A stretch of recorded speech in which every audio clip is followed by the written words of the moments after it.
السلام علیکم ورحمۃ اللہ وبرکاتہ۔ انشاءاللہ العزیز درس اصول حدیث کے عنوان سے سلسلہ وار گفتگو کا آغاز کیا جا رہا ہے۔ آپ کی خدمت میں علم حدیث اور اصول حدیث کی تمام معلومات پیش کی جائیں گی۔ حدیث کسے کہتے ہیں؟ حدیث کے اندر کون سے اصول بیان کیے گئے ہیں؟ رسول اللہ صلی اللہ علیہ وسلم کی طرف منسوب کردہ بات کو دلیل کے ساتھ قبول کرنا ہے یا بغیر دلیل کے مان لینا ہے؟ رسول اللہ صلی اللہ علیہ وسلم کی حدیث جو بیان کر رہا ہے وہ کون ہے؟ جتنے بھی اس موضوع کے متعلقات ہے، تفصیلات ہے، وہ سب کے سب انشاءاللہ سلسلہ وار گفتگو میں پیش کیے جائیں گے۔ آج سے اس کا آغاز کیا گیا ہے۔ آج آپ کی خدمت میں چند تعریفات جو تمہیدی گفتگو ہے وہ عرض کرنا چاہتا ہوں کہ حدیث کسے کہتے ہیں۔ ناظرین، لغت میں حدیث مطلقاً بات چیت کو کہتے ہیں۔ لغت میں بات چیت کو حدیث کہتے ہیں۔ نئی بات، اس کے مد مقابل قدیم کا لفظ استعمال کیا جاتا ہے۔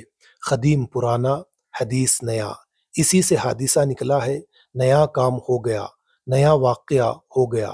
لیکن اصطلاح میں حدیث سے مراد رسول اللہ صلی اللہ علیہ وسلم کے اقوال و افعال ہے، اور افعال میں آپ کی تقریرات یعنی وہ واقعات بھی داخل ہے جو آپ کے سامنے پیش آئے اور آپ نے ان کو دیکھ کر یا سن کر خاموشی اختیار کی، ان کو بھی جزء دین تصور کیا جائے گا، اس واسطے کہ اگر وہ امور منشاء دین کے منافی ہوتے تو یقیناً آپ صلی اللہ علیہ وسلم ان کی اصلاح کرتے یا منع فرما دیتے۔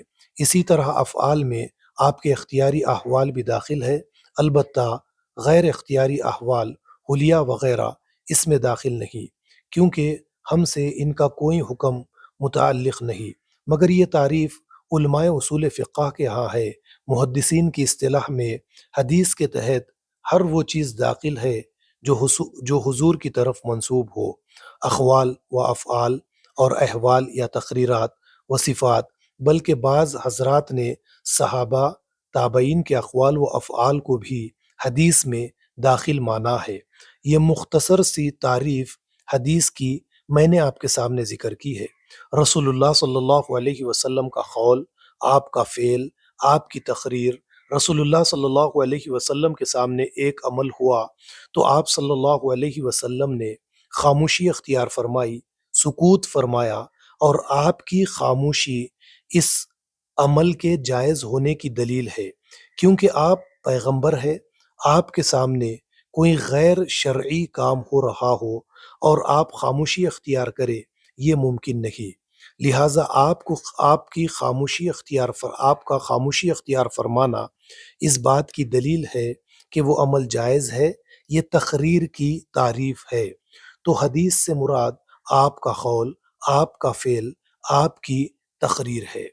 الغرض، رسول اللہ صلی اللہ علیہ وسلم کی طرف منسوب بات کو حدیث کہتے ہیں۔ باوقت اطلاق اس سے مراد صرف مرفوع حدیث ہوگی۔ مرفوع کیا ہے؟ ہم انشاءاللہ آگے اس پر روشنی ڈالیں گے۔ ناظرین، ایک ہے خبر، ایک ہے حدیث، یہ دونوں مترادف الفاظ ہے۔ خبر اخبار، حدیث احادیث، یہ واحد جمع ہے۔ خبر اور حدیث دونوں مترادف الفاظ ہے، دونوں کو ایک ہی معنی میں استعمال کیا جاتا ہے، لیکن یہاں پر تھوڑی تفصیل کے ساتھ بات پیش کروں گا۔ حدیث اس کو کہتے ہیں جو رسول اللہ صلی اللہ علیہ وسلم کی طرف منسوب ہو۔ باوقت اطلاق اس سے مراد صرف مرفوع حدیث ہوگی، نہ کہ موقوف، کیونکہ مرفوع اور موقوف دونوں پر خبر کا اطلاق ہوتا ہے، نہ کہ حدیث کا۔ پس حدیث اور خبر کے درمیان عموم و خصوص مطلق کی نسبت سے ہوئی، یعنی ہر حدیث خبر ہے، لیکن ہر خبر کا حدیث ہونا ضروری نہیں۔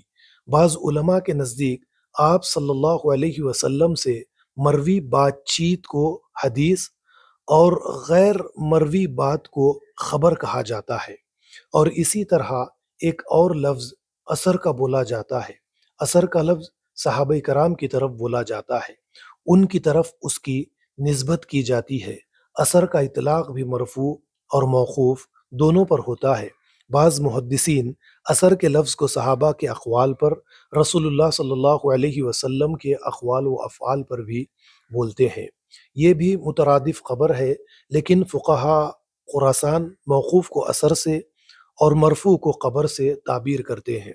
اثر سے مراد صحابہ کے اقوال و افعال ہے اور یہی قول راجح ہے۔ حدیث کا تعلق ذات رسول سے ہے اور اثر کا تعلق ذات صحابی سے ہے۔ اثر کی جمع آثار ہے۔ آپ نے ایک لفظ سنا ہوگا آثار صحابہ، تو اس سے مراد صحابہ کی زندگی کے واقعات ہے، افعال ہے، اقوال ہے۔ یعنی حضرت ابوبکر صدیق نے فرمایا یا حضرت ابوبکر صدیق کو کسی نے کوئی کام کرتے دیکھا، یا عمر و عثمان و علی وغیرہ وغیرہ کے افعال و اقوال واقعات آثار صحابہ میں نقل کیے جائیں گے، اسی عنوان سے یہ بیان کیے جائیں گے۔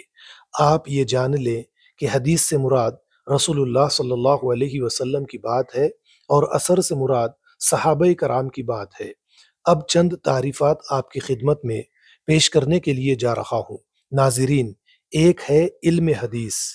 علم حدیث کیا ہے؟ مطلب ہے کہ رسول اللہ صلی اللہ علیہ وسلم کے اقوال و افعال کے معلومات حاصل کرنا، رسول اللہ صلی اللہ علیہ وسلم کی رسول اللہ صلی اللہ علیہ وسلم کی زندگی کی معلومات حاصل کرنا، اس کی جانکاری حاصل کرنا، یہ علم حدیث ہے۔ اور علم اصول حدیث کیا ہے؟ کہ وہ اصول و قواعد جن کے ذریعے قبول اور رد کے لحاظ سے سند اور متن کے احوال کا علم حاصل کیا جائے۔ کیا مطلب؟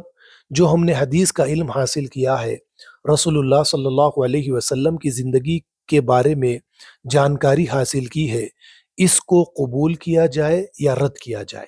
رسول اللہ صلی اللہ علیہ وسلم کی طرف اگر کوئی بات منسوب ہے تو اس کو قبول کرے یا رد کر دے، مان لے یا نہ مانے۔ کوئی اصول تو متعین ہونا چاہیے، کوئی معیار ہونا چاہیے۔ اس معیار کا علم حاصل کرنا علم اصول حدیث ہے۔ اس معیار کا علم حاصل کرنا علم اصول حدیث ہے۔ رسول اللہ صلی اللہ علیہ وسلم کی سیرت کا مطالعہ کر کے، تحقیق کر کے بتانا کہ یہ سیرت میں صحیح بات ہے یا من گھڑت بات ہے۔ جو تحقیق ہے، اس علم کو اصول حدیث کا علم کہتے ہیں۔ اور اس علم اصول حدیث کا موضوع کیا ہے؟ سند اور متن کے لحاظ سے قبول و رد۔ سند و متن کے لحاظ سے حدیث کو قبول کرنا یا رد کر دینا۔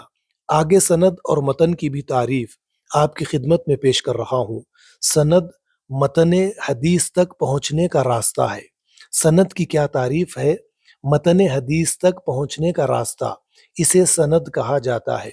سند کے بارے میں سفیان ثوری فرماتے ہیں، سند مومن کا ہتھیار ہے، جب کسی کے پاس ہتھیار نہ ہو تو وہ کیسے جنگ جیت سکتا ہے؟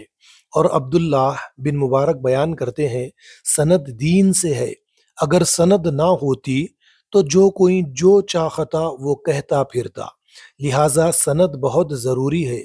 آگے فرمایا، جو آدمی بغیر سند کے دین حاصل کرتا ہے وہ اس آدمی کی طرح ہے جو چھت پر بغیر سیڑھی کے چڑھنا چاہتا ہے۔ محمد بن ادریس الشافعی رحمۃ اللہ علیہ بیان فرماتے ہیں کہ جو بغیر سند کے حدیث طلب کرتا ہے، اس کی مثال اس آدمی کی طرح ہے جو رات کی تاریکی میں، رات کے اندھیرے میں لکڑیاں چنتا ہے، جس میں عین ممکن ہے کہ کسی چیز کو وہ لکڑی سمجھے حالانکہ وہ سانپ ہو۔ تو سند بہت ضروری ہے۔ سند کی تعریف کیا بیان فرمائی؟ متن حدیث تک پہنچنے کا راستہ۔ سند کی تعریف کیا ہے؟ متن حدیث تک پہنچنے کا راستہ۔ یعنی اس بات کو مثال سے، سند کو مثال سے بھی آپ کے سامنے پیش کرنے کی کوشش کروں گا۔ محدثین جب حدیث بیان کرتے ہیں تو وہ وضاحت کرتے ہیں کہ میں نے اس حدیث کو اپنے استاد سے سنا، اس نے اپنے استاد سے سنا، اس نے اپنے استاد سے سنا، اس نے تابعی سے سنا، اور تابعی نے صحابی سے سنا، اور صحابی نے رسول اللہ سے سنا۔ یہ جو سلسلہ راویوں کا آ رہا ہے اسے سند کہتے ہیں، اسے سند کہا جاتا ہے۔ اور متن لغت میں کسی چیز کے اوپر ابھرے ہوئے حصے کو کہتے ہیں، یعنی ابھرے ہوئے حصے کو متن کہا جاتا ہے۔ اور اصطلاح میں اس کلام کو متن کہا جاتا ہے جس تک سند کے ذریعے رسائی حاصل ہو۔ محدث نے سند بیان کی کہ میں نے اس حدیث کو اس سے سنا، اس نے اس سے سنا، اس نے اس سے سنا۔ اب جس کی بات بیان کرنے کو ہم نے سند بیان کیا ہے، سند بیان کی ہے، اگر کوئی صحابی کا قول بیان کرنا ہے تو پھر صحابی کی بات جب شروع کی جائے گی، یعنی کہ سند بیان کرنے کے بعد محدث یہ کہے کہ قال ابو بکر، حضرت ابو بکر نے فرمایا، آگے جو الفاظ ہے اسے متن کہیں گے۔ اسی طرح کوئی رسول کی حدیث بیان کر رہا ہے اور سند بیان کرنے کے بعد جب یہ کہے کہ قال رسول اللہ صلی اللہ علیہ وسلم، اور جو آگے عربی عبارت ٹیکسٹ ہے وہ متن کہلاتا ہے، اور انگلش میں اسے ٹیکسٹ کہتے ہیں۔ خبر کی بھی ہم نے تعریف دیکھ لی، اثر کی بھی تعریف آپ کی خدمت میں پیش کی گئی۔ اب ہم ایک لفظ ہے المسند، اسے دیکھتے ہیں۔ مسند اسے کہتے ہیں جو حدیث کو سند سے بیان کرتا ہے، اس کا علم رکھتا ہے۔ اور ایک اور لفظ ہے المسند، ہم اس کو دیکھتے ہیں۔ المسند سے مراد ایسی حدیث جس کی سند ابتدا سے انتہا تک متصل ہو، جڑی ہوئی ہو، جو درمیان میں جس میں کوئی انقطاع نہ ہو، کوئی راوی گرا ہوا نہ ہو، اسے کہیں گے المسند۔ مسند ایک کتاب کا بھی نام ہے، مسند حدیث کی کتاب کو بھی کہتے ہیں، جس میں احادیث اسماء صحابہ کی ترتیب سے ان کی اسلامی خدمات کی پیش نظر جمع کی جائے، یا صحابہ کے حسب نسب کے لحاظ سے بھی احادیث کو جمع کیا جاتا ہے، جیسے مسند ابی داؤد یا مسند احمد وغیرہ وغیرہ احادیث کی کتابیں بھی ہیں۔ آج ہم نے الحمدللہ آپ حضرات کی خدمت میں اصول حدیث کو پیش کرنے کی کوشش کی ہے۔ انشاءاللہ عزیز اس سلسلے کو آگے آپ کی خدمت میں پیش کرنے کی کوشش کی جائے گی۔ میں اپنی باتوں کو یہیں پر ختم کرتا ہوں۔ والسلام علیکم ورحمۃ اللہ وبرکاتہ۔